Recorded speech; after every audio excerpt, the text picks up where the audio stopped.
자, 오늘의 교회력으로는 어떤 날일까요? 혹시 아세요? 오늘은 삼위일체 주일입니다. 지난주는 무슨 주일이었을까요? 네, 성령 강림 주일이었죠. 여러분, 교회력은 성령 강림 후 첫 번째 맞이하는 주일을 삼위일체 주일로 지키고 있습니다. 지난주가 성령 강림 주일이었으니까 오늘이 바로 삼위일체 주일인 것이죠. 여러분, 왜 교회력은 성령 강림 그 다음 주일을 삼위일체 주일로 지킬까요? 그것은 바로 성령 하나님의 강림을 통해서 성부, 성자, 성령 하나님의 사역이 온전하게 드러났기 때문입니다. 그럼 성부 하나님께서는 구원을 계획하셨고 성자 예수님께서는 십자가의 죽음과 부활로 구원을 이루시고 하늘나라로 승천하셨지요. 이후 성령 하나님께서 강림하셔서 교회와 성도들을 든든히 세워가고 복음이 계속해서 온 땅까지 퍼지도록 하십니다. 그래서 교회는 성령 강림 주일 다음에 삼위일체 주일을 두면서 구원의 역사를 이루시는 하나님은 삼위일체 하나님이라는 신앙 고백을 하게 된 것입니다. 여러분, 한편 교회력은 전반기에는 예수님의 생애를 따라서 이루어지고요, 후반기는 교회의 성장을 다루는데 성령 강림 주일로 전반기를 마치고 삼위일체 주일로 후반기를 시작하게 됩니다. 아마도 이것은 예수 그리스도를 통해서 구원받은 우리가 그 이후에는 삼위일체 하나님과 함께하고 삼위일체 하나님을 닮아가면서 더 성장하고 성숙해야 한다라는 뜻이 거기에 담겨 있다라고 생각합니다. 여러분, 그러면 우리가 삼위일체 하나님을 닮아간다라는 것은 어떤 의미가 있을까요? 요즘 세상을 보면 갈수록 세상의 갈등과 분열이 더욱더 심해져 간다라는 느낌을 받게 됩니다. 여러분, 개인과 자국의 이익을 극대화하기 위한 자기 중심성으로 심각한 분열과 대립을 초래하고 이로 인해서 전쟁과 폭력이 빈번하게 일어나죠. 여러분, 한국 사회도 예외는 아닌 것 같습니다. 특히 선거 때는 더 그렇죠. 정치적인 진보와 보수가 극한 대립을 하게 되고 세대 간, 지역 간, 성별 간의 갈등도 끊이지기를 않습니다. 그럼 내가 누군가를 지지한다라고 해서 상대방을 미워할 필요는 없는데 우리는 그렇지 않지요. 내 편이 아니면 모두가 적이고 나쁜 놈이 되어버립니다. 여러분, 사람이 완벽할 수 있을까요? 아마 없겠지요. 그러니까 상대방을 꼬투리 잡고 미워하려고 하지 말고 그냥 내가 지지하는 사람이 당선되도록 최선을 다하면 되지요. 어쩌면 더 중요한 것이 당선 이후일 겁니다. 그럼 당선되면 끝났다라고 생각하지 마시고 지지했던 사람이든 반대했던 사람이든 그때부터는 모든 사람들을 잘 섬길 수 있도록 더욱 관심 가지고 지켜보아야 할 것입니다. 그래야 우리 정치도 나라도 발전하겠지요. 여러분, 수요일 날 선거 투표 꼭 하십시오. 그리고 투표한 후에 야유회도 함께 갔으면 좋겠습니다. 여러분, 정치만 그런 것이 아니죠. 요즘에 경제적인 면에서도 실제적인 빈부격차뿐만 아니라 심리적인 빈부격차가 커져가면서 갈등을 증폭시키고 있습니다. 이번에 성과급으로 인한 삼성 반도체 파업 위기를 보면서 여기저기에서 다양한 목소리들이 들려오지요. 그걸 보면서 우리 공동체가 얼마나 경제적 이익 앞에서 무력해지는지, 더 나아가서 우리의 하나됨이 자칫 잘못하면 집단 이기주의처럼 비춰줄 수 있다는 것도 생각해 보면서 어떻게 해야 사회적 책임과 연대 속에서 하나됨을 이룰 수 있는지에 대해서도 다시금 고민하게 됩니다. 여러분, 이런 시대적인 상황 속에서 삼위일체주의를 맞아서 우리가 다시금 생각해야 되는 것은 무엇일까요? 아마도 그것은 삼위일체 하나님의 공동체성이라고 생각이 되어집니다. 여러분, 기독교의 하나님이 존재 양식인 이 삼위일체성은 특별한 공동체성을 우리에게 보여주는데, 여러분, 신앙 공동체와 믿음의 사람들은 그 존재 양식을 배워가야 하는 것이죠. 오늘 말씀을 통해 우리 삼위일체 하나님께서 보여주시는 그 공동체성에 대해서 좀 더 깊이 생각하고 고민해 볼 수 있기를 바랍니다. 자, 여러분들은 삼위일체 그 말을 들으면 가장 먼저 어떤 생각이 드십니까? 아휴, 목사님 그 복잡한 걸 뭐하라고 생각해요? 그냥 열심히 예배드리고 말씀 보고 기도하면 되지. 여러분, 맞습니다. 그렇게 해도 전혀 지장이 없습니다. 하지만 그래도 우리가 믿는 하나님의 존재 양식, 다시 말하면 하나님의 본질에 대한 이야기니까 하나님을 더 깊이 알아가기 위해서는 한 번 정도는 생각해 봐야겠지요. 그럼에도 불구하고 삼위일체 하면 셋이 하나가 되기도 하고 또 그 하나가 다시 셋이 된다는 말도 안 되는 이상한 논리라고 생각하면서 누가 이딴 걸 만들었는지 불평하신 분도 계실 겁니다. 여러분, 실제로도 이 삼위일체는 인간의 이성과 논리로 완벽하게 이해하기는 불가능할지도 모릅니다. 여러분, 그런데도 왜 기독교는 우리가 믿는 하나님을 삼위일체 하나님이라고 하면서 이 삼위일체를 끊임없이 강조하고 있을까요? 여러분, 우리가 가장 먼저 생각해야 될 것이 있는데, 그것은 이 삼위일체라는 말이 인간의 철학적인 고민이나 사변에서 시작된 것이 아니라는 겁니다. 오히려 이것은 초기 기독교 공동체가 경험한 계시의 현실에서 시작되었다라는 것입니다. 그러니까 쉽게 이야기하면 삼위일체라는 말이 먼저 만들어 놓고 그것에 억지로 하나님을 끼워 넣은 것이 아니라 우리의 삶 속에서 때로 성부 하나님을, 때로는 성자 예수님을, 때로는 성령 하나님을 경험하는 그 경험과 함께 때로는 그것이 하나로 일치된 하나님을 경험한 것이 있었기 때문에 그 하나님을 적절하게 표현하는 말을 찾으려고 고민하다가 삼위일체라는 말을 생각해내게 되었다라는 것입니다. 여러분, 조금 달리 이야기하면 이런 고민이 생겨난 이유는 바로 예수님 때문입니다. 여러분, 기독교와 많은 유사성을 가지고 있는 유대교나 이슬람교에는 이런 고민들이 있을까요? 없을까요? 없습니다. 왜 없을까요? 여러분, 유대교나 이슬람교는 유일하신 하나님을 믿기에 다른 여지가 없지요. 그런데 기독교는 여러분 그렇지 않습니다. 하나님을 믿지만 또한 예수 그리스도를 믿지요. 그런데 그 예수님을 단순히 하나님의 아들로 믿거나 훌륭한 예언자나 교사로만 믿는다면 별 문제될 것이 없을 것입니다. 그렇지만 기독교 공동체는 그 예수님을 하나님의 아들로 믿기도 하지만 동시에 그리스도요, 살아계신 하나님으로도 고백한다라는 것입니다. 왜 그럴까요? 바로 예수님께서 그렇게 말씀하셨기 때문입니다. 요한복음 10장 30절에서 예수님은 나와 아버지는 하나라고 말씀하셨고요.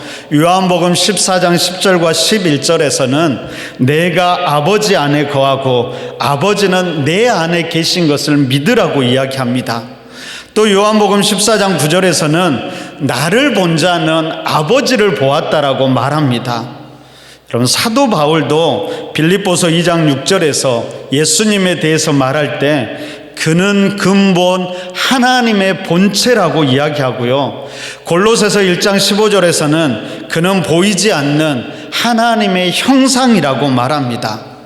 또한 그 예수님께서 죽으시고 부활하시고 승천하셨지요. 그렇다면 여러분, 지금 예수님은 어디에 계신 걸까요?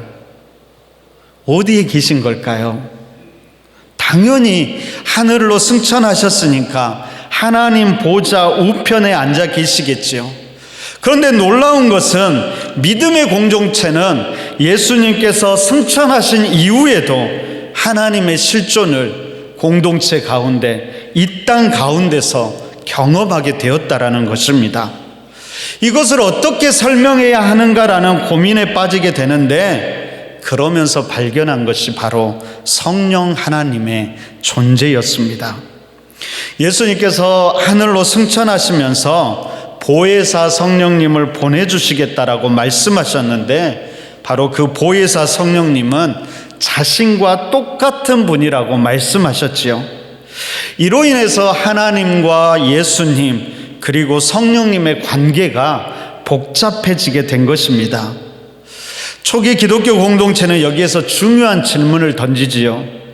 예수님께서 아버지와 자신은 하나라고 말하고, 자신이 승천하면서 보내신 성령님 또한 자신과 똑같은 분이라고 하셨는데, 그렇다면 그 하나님은 도대체 누구이고, 예수님은 누구이고, 성령님은 누구인가? 그리고 이 세 분의 관계는 도대체 어떻게 되는가? 이러한 질문들을 숙고하고 고민하는 가운데 표현된 것이 바로 삼위일체 하나님이었던 것입니다. 여러분, 당시 상황을 조금 더 생각해 볼까요?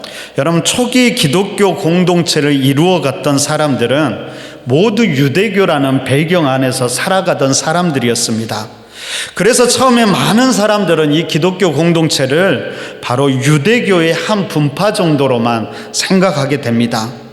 여러분, 만약에 기독교가 유대교처럼 유일신을 섬겼다면 아마도 계속해서 유대교의 한 분파로 인정받고 그들로부터 핍박도 받지 않았을 겁니다. 뿐만 아니라 당시 사회는 그리스 로마 문명을 기초로 하면서 논리적인 합리성을 추구하던 시대였습니다. 그래서 학문 중에서도 특별히 변증학이나 수사학이 발달되게 되지요. 여러분, 이렇게 보면 당시 사회는 이 말도 안 되는 삼위일체가 뿌리 내릴 수 있는 토대가 아니었지요. 삼위일체와 같은 비논리적인 말을 하는 사람은 오히려 어리석고 무지한 사람을 취급받기도 하고요, 종교적으로는 이단으로 취급되면서 핍박을 받고 심지어 공동체에서 추방당하는 일도 있었다라는 것입니다. 그런데도 믿음의 공동체는 이 삼위일체를 결코 타협하지 않았습니다. 삼위일체된 하나님에 대한 경험이 너무나 분명하고 확실했기 때문이지요. 결국 이것이 기독교 공동체와 다른 종교와의 결정적인 차이점을 만들어내고 기꺼이 핍박을 당함도 감당했던 것입니다. 여러분, 그러면 이처럼 초기 기독교 공동체에서 무엇보다도 중요하게 여겼던 이 삼위일체 하나님이 오늘을 살아가는 우리에게는 어떤 의미로 다가올까요? 여러분, 삼위일체를 생각해 볼 때 이 삼위일체라는 것은 단순히 삼은 하나라는 말이 아닙니다. 여러분, 이 삼이 각자의 모습을 유지하면서도 서로 완전하게 어우러지는데, 그것을 설명하는 용어가 바로 페리코레시스라는 단어였습니다. 페리코레시스, 여러분, 이 단어는 주위를 둘러싸다라는 페리라는 단어와 포함하다, 공간을 내어주다, 춤추다라는 의미를 가지고 있는 코레오가 결합된 단어입니다. 여러분, 여기에 담긴 핵심 개념은 바로 상호 침투와 상호 교류라고 이야기합니다. 바로 사랑 안에서 상호 환대하고 포용하며 함께 이루어가는 한화됨을 바로 페리코레시스라고 이야기합니다. 그러니까 마치 아름다운 춤을 추듯이 동등한 새 위격이 상호 환대하고 포용하면서 함께 이루어가는 하나됨을 바로 이야기한다라는 것입니다. 그러면서 더 큰 아름다움을 만들어가는 것이죠. 여러분, 물론 이렇게 해도 논리적인 언어로는 다 설명하기가 어려울 겁니다. 그래서 학자들이 택했던 방법이 뭐였냐면 유비적인 방법을 선택합니다. 여러분, 유비적인 방법이라는 것은 비슷한 것으로 비유적으로 설명하는 것인데 핵심이 뭐냐면 논리보다 이미지를 떠올리게 하는 것입니다. 여러분, 삼위일체에 대한 여러 가지 유비가 있는데 그 중에서도 가장 전통적인 것 중 하나가 바로 사랑의 유비입니다. 여러분, 이 사랑의 유비가 중요한 이유는 성경이 하나님은 사랑 그 자체라고 이야기하기 때문이지요. 여러분, 히포의 어거스틴이 이런 방법으로 삼위일체를 설명하는데요, 간단하게 설명하면 이렇습니다. 여러분, 한번 참된 사랑의 모습을 생각해 보십시오. 거기에는 반드시 사랑하는 사람이 있고 또한 그 반대편에는 사랑을 받는 자가 있지요. 그렇게 사랑하는 사람과 사랑받는 사람을 서로 연결하는 것이 사랑입니다. 그런데 사랑은 사랑하는 사람과 사랑받는 사람을 그냥 고정적으로 두지 않습니다.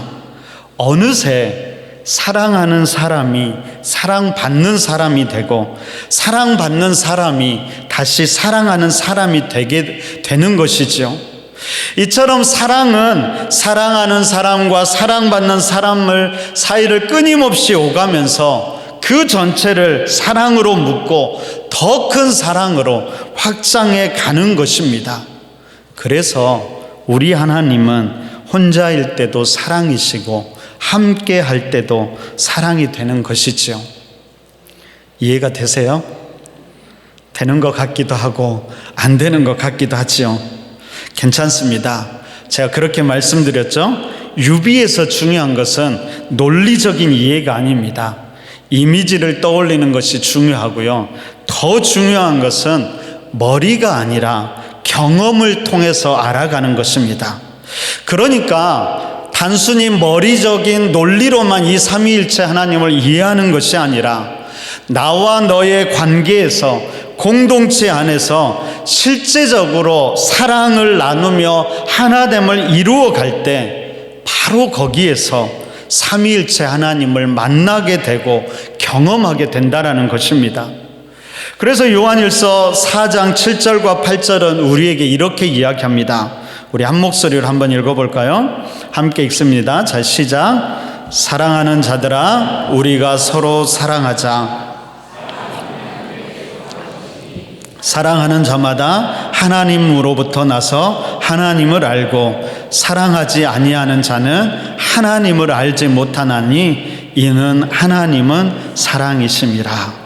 여러분, 하나님은 혼자가 아니라 삼위일체의 하나님이시기에 상호 교류하는 가운데 존재하고 또한 사랑의 나눔이 있는 바로 그곳에 존재하시는 것입니다.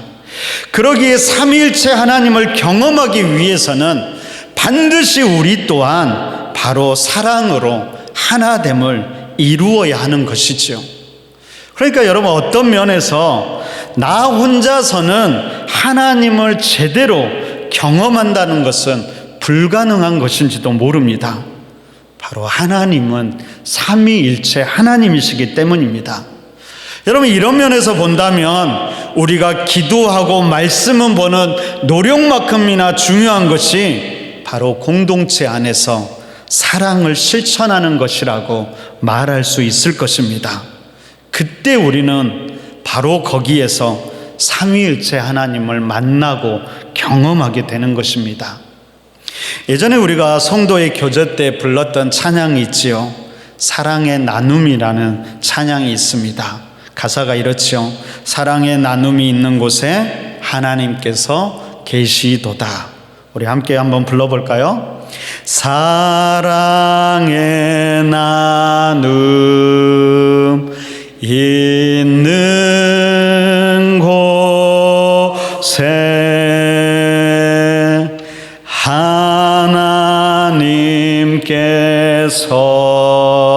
하나님께서 계시도다. 한 번 더 불러볼까요? 사랑의 나눔 있는 곳에 하나님께서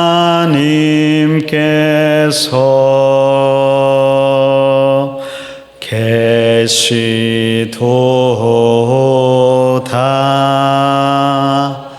하나님이 어디 계시다고요?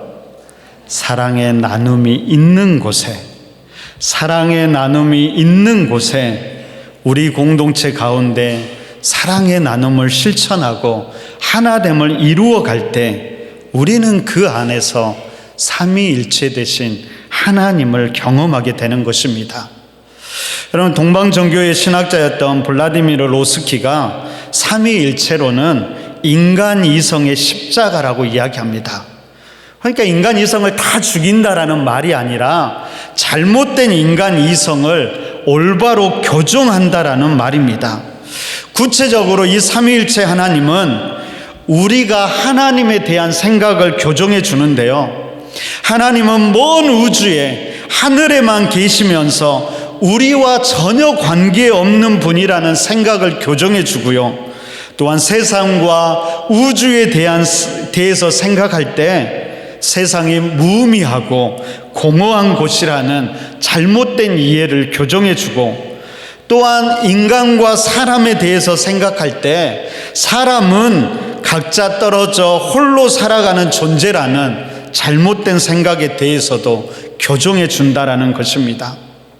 삼위일체 하나님은 우리가 이 땅을 살아갈 때 혼자가 아니라 하나님과 함께, 그리고 너와 함께 살아가게 하고 그 안에서 사랑의 나눔을 실천할 수 있도록 하면서 바로 이 땅을, 이 우주를 의미 있는 하나님 나라로 만들어가는 것입니다.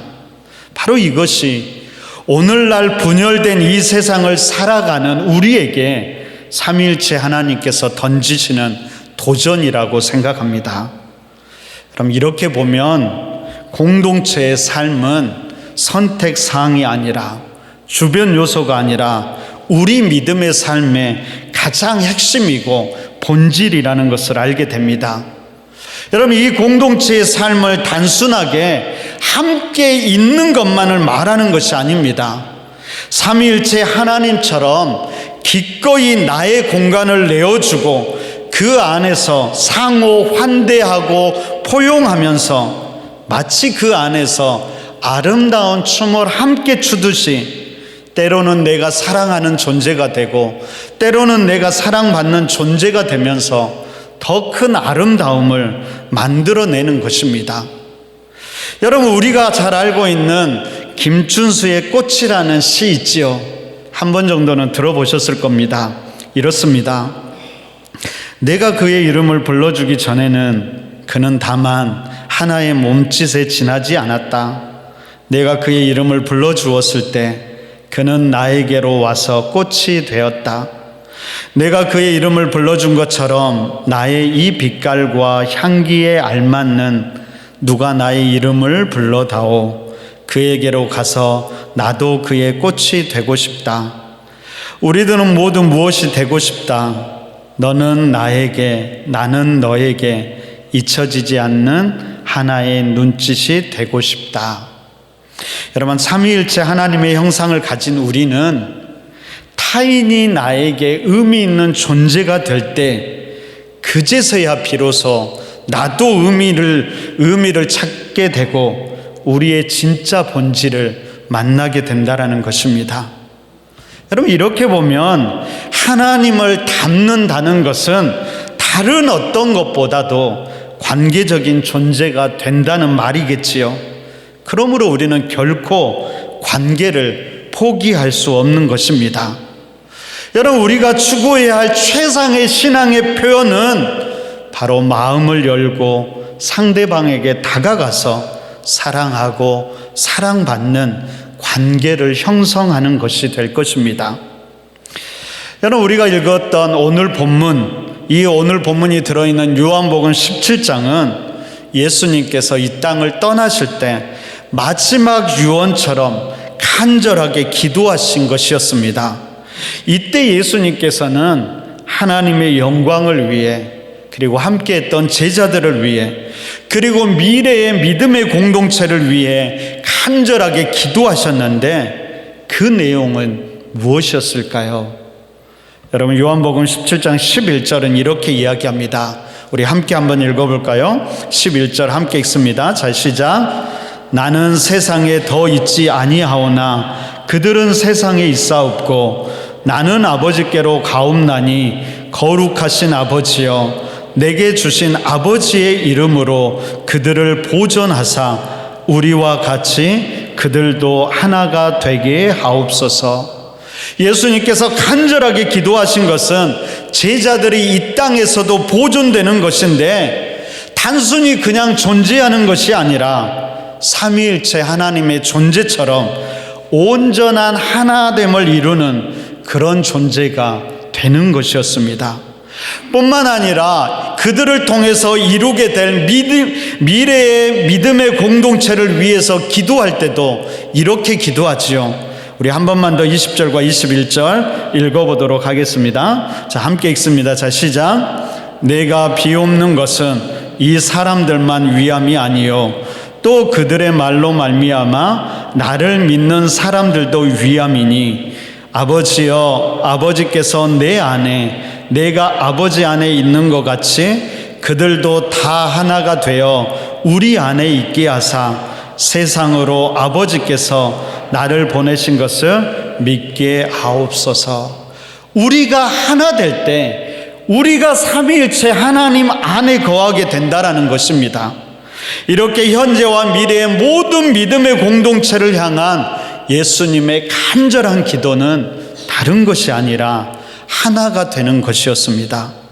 이것이 얼마나 중요한지 바로 다음 22절, 23절에서도 또 한 번 반복합니다. 제가 읽어드리겠습니다. 내게 주신 영광을 내가 그들에게 주었사오니 이는 우리가 하나가 된 것 같이 그들도 하나가 되게 하려 함이니이다. 곧 내가 그들 안에 있고 아버지께서 내 안에 계시어 그들로 온전함을 이루어 하나가 되게 하려 함은 아버지께서 나를 보내신 것과 또 나를 사랑하심 같이 그들도 사랑하신 것을 세상으로 알게 하려 함이로소이다.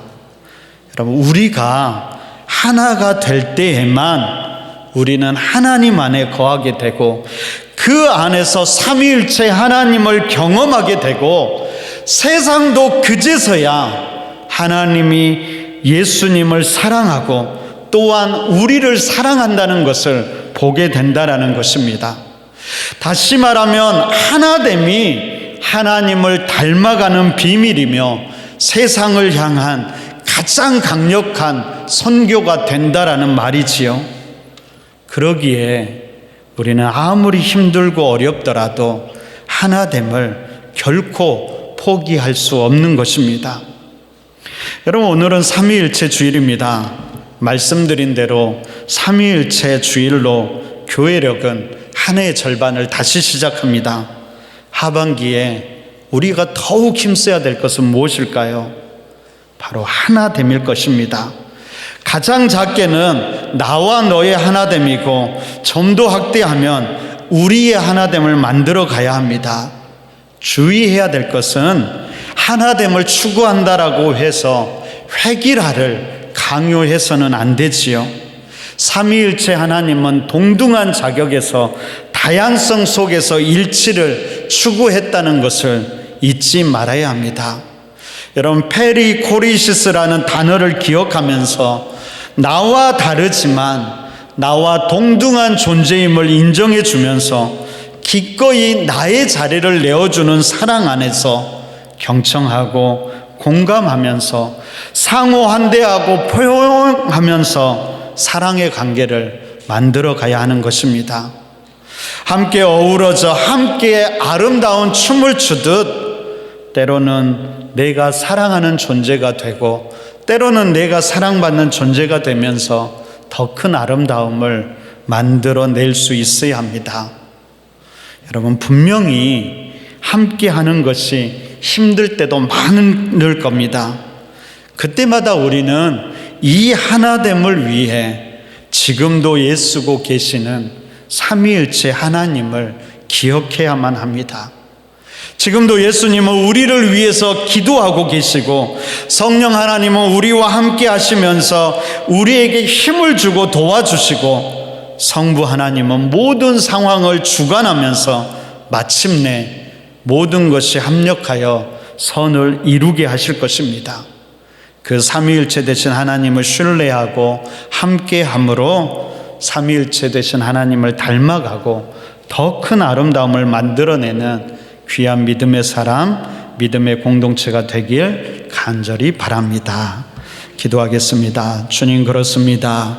삼위일체 하나님을 믿는 우리 또한 그 하나님을 닮아서 하나됨을 이루어가게 하여 주시고 때로는 사랑하는 자로, 때로는 사랑받는 자로 함께 춤추듯 더 큰 아름다움을 만들어가는 그런 신앙인과 우리 길가의 교회 되게 하여 주옵소서. 함께함으로 하나님을 경험하고 삼위일체 하나님을 닮아가며 더 사랑하는 우리가 될 수 있도록 힘도 더하여 주시고 은혜도 더하여 주옵소서. 예수님 이름으로 기도드립니다. 아멘.